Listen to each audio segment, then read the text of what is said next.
ہم فضلائے ندوہ دارالعلوم دیوبند کے بانی حضرت مولانا محمد قاسم نانوتوی رحمۃ اللہ علیہ کی عظیم الشان خدمات پر انہیں خراج عقیدت پیش کرتے ہیں اور آپ کی حیات و خدمات پر یہ مختصر سی کاوش پیش کرتے ہوئے خوشی، فخر اور مسرت محسوس کرتے ہیں۔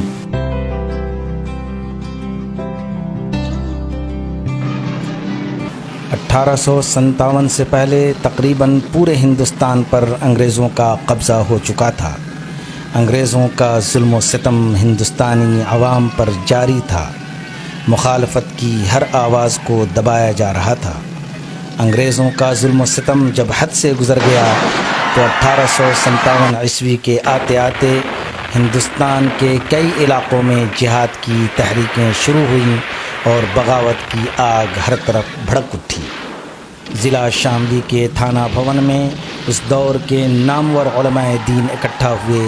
حاجی امداد اللہ مہاجر مکی، مولانا محمد قاسم نانوتوی، مولانا رشید احمد گنگوہی اور مولانا رحمت اللہ کرانوی کے ساتھ بہت سارے علماء دین انگریزوں کے خلاف علم جہاد بلند کرنے کے لیے تیار تھے۔ حاجی امداد اللہ مہاجر مکی کو امیر بنایا گیا اور مولانا محمد قاسم نانوتوی کو سپہ سالار اور بقیہ علماء کو دیگر ذمہ داریاں سونپی گئیں۔ پھر انگریزوں کے خلاف باقاعدہ مہم کا آغاز ہوا۔ سہارنپور سے انگریزی پلٹن شاملی جا رہی تھی جس میں توپ خانے اور جنگ کے بھاری ساز و سامان موجود تھے۔ چنانچہ مولانا رشید احمد گنگوہی کی قیادت میں ایک فوجی دستہ روانہ کیا گیا اور انگریزی پلٹن پر چھاپے ماری کی گئی اور سارے اسلحے ضبط کر لیے گئے۔ پھر انگریزی فوج سے بھیانک لڑائی کا آغاز ہوا اور علماء دین نے شاملی کے قلعہ کو بھی انگریزوں سے چھین لیا، مگر انگریزی طاقت کے سامنے جب مغلیہ سلطنت نے دلی میں سپر ڈال دیے تو پورے ہندوستان کی طرح شاملی کا میدان بھی مجاہدین آزادی کے ہاتھ سے نکل گیا۔ اس جنگ میں ہندوستانیوں کی بھیانک شکست ہوئی۔ شکست کے بعد لال قلعہ پر انگریزوں کا جھنڈا لہرانے لگا۔ مسلم قوم کی 700 سالہ شان و شوکت کا سورج ہمیشہ کے لیے غروب ہو گیا۔ انگریزوں کی فتح اور مجاہدین آزادی کی شکست نے اس نوجوان سپہ سالار مولانا محمد قاسم نانوتوی کے دل و دماغ کو جھنجھوڑ کر رکھ دیا۔ انگریزوں نے ہندوستان پر قبضہ کرنے کے بعد سب سے پہلا کام یہ کیا کہ مسلمانوں پر ہندوستان کی زمین تنگ کر دی۔ وہ قوم جس نے ہندوستان کو ایک نئی تہذیب، ایک نئی زبان اور ایک نیا آئین دیا تھا اور جس نے ہندوستان کی تعمیر و ترقی کی ایک عظیم الشان تاریخ لکھی تھی، اسی قوم پر انگریزوں کے ہولناک مظالم کا دور شروع ہوا۔ ان کی تہذیب و ثقافت کو نیست و نابود کرنے کی کوشش کی گئی، ان کی زمینیں اور جائیدادیں سلب کر لی گئیں، ان کی زبان کو غیر سرکاری زبان قرار دیا گیا، ان کے ادارے اور انسٹیٹیوشنز بند کر دیے گئے، سرکاری نوکریوں سے انہیں بے دخل کر دیا گیا اور یہی نہیں بلکہ ان کے دین و مذہب پر بھی منصوبہ بند حملہ شروع ہوا۔ ایک طرف مسلمانوں کا پورا وجود خطرے میں تھا تو دوسری طرف ان کا مذہب اور دین انگریزوں کے بھیانک نشانے پر۔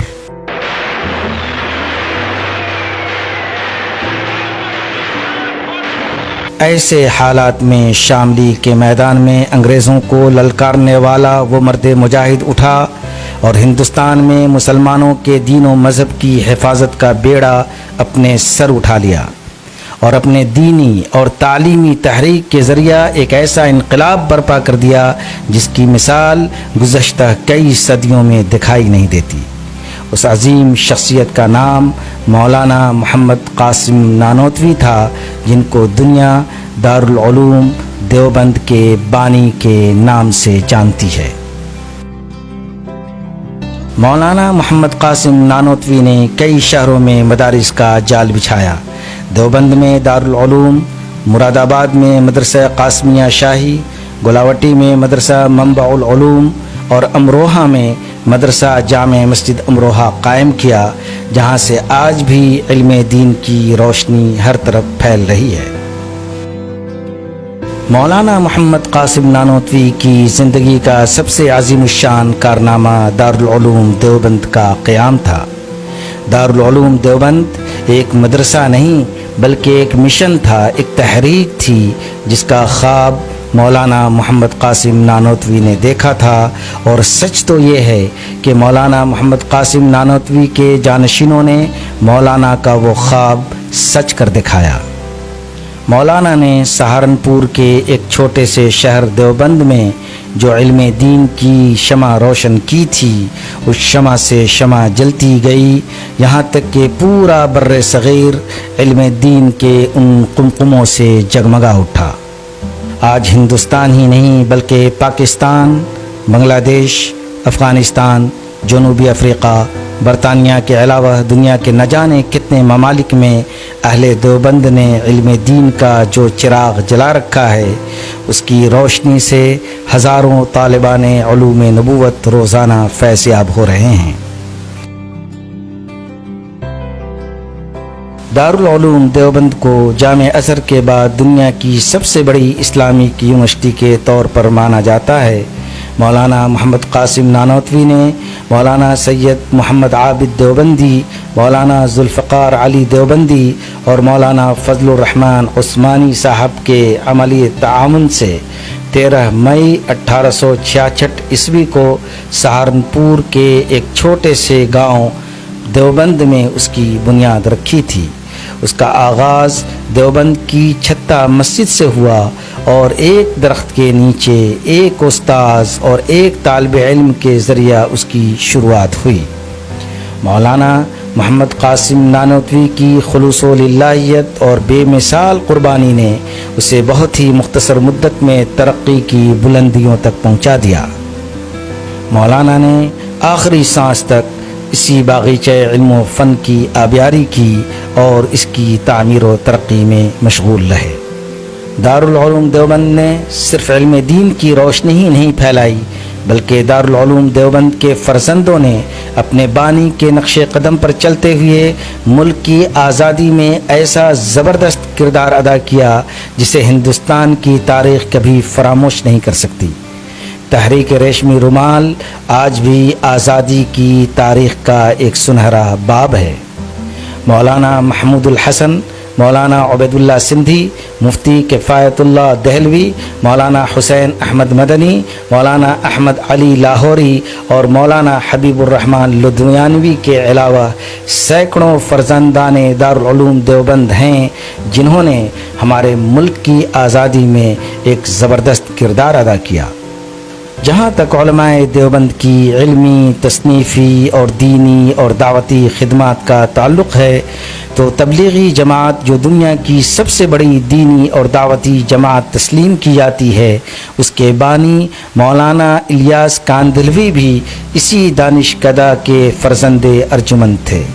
پاکستان کے مفتی اعظم مولانا محمد شفیع، سینکڑوں کتابوں کے مصنف مولانا اشرف علی تھانوی، مولانا محمود الحسن، مولانا انور شاہ کشمیری اور مولانا حسین احمد مدنی کے علاوہ ایسے سینکڑوں مفسر، محدث، فقیہ، ادیب، مصنف اور داعی ملیں گے جنہوں نے اس دانشکدہ علم و فن سے فیض اٹھایا تھا۔